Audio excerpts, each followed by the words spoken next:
শীতের দিনে আমাদের বাড়িতে থাকে একটা সুবিধা কি, দরজা খুললেই হালকা রোদ ঘরে ঢোকে। তো রোদে খানিকক্ষণ বসেছিলাম, আর শীতের বেলা তো রোদে বসে থাকতেও ভালো লাগে।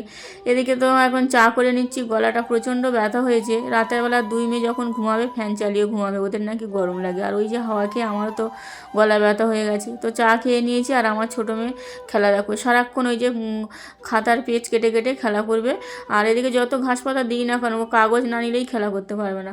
তো এই কাপড়টা বড়দিদের বাড়ি দিয়ে এসেছিলাম, তো ওদের ওখানে একটা দিদি ব্লাউজ কাটায়, তো দিদিটার শরীর খারাপ, কাটাতে পারে বলে ফেরত দিয়ে গেল। দিদি যাচ্ছিলো স্কুলে, তো যাওয়ার পথে আমার আবার ডাকলো ফোন করে, তো রাস্তায় গিয়ে কাপড়টা নিয়ে আসলাম।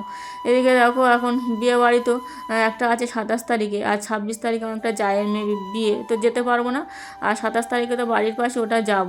তো ব্লাউজটা কাটাই দিলাম, এখন কাটাতে পারলো না। আর আরেক জায়গায় দিলে সেখানে মানে এত মানে কাস্টমারের চাপ, তো বললো 1 মাস পরে দেবো। ওই জন্য এখন ব্লাউজটা কোথায় কাটাবো সেটাই নিয়ে চিন্তা। তো এদিকে রান্না বান্না করছি, আলু ভাজা করলাম, কিছুটা পান্তা ভাত আছে, ওর বাবা খাবে ওই জন্য। আর মাছ রান্না করলে লাস্টে এই যে মাছের মাথা লেজাগুলো পড়ে থাকে, তো আজকে সেগুলোই আছে।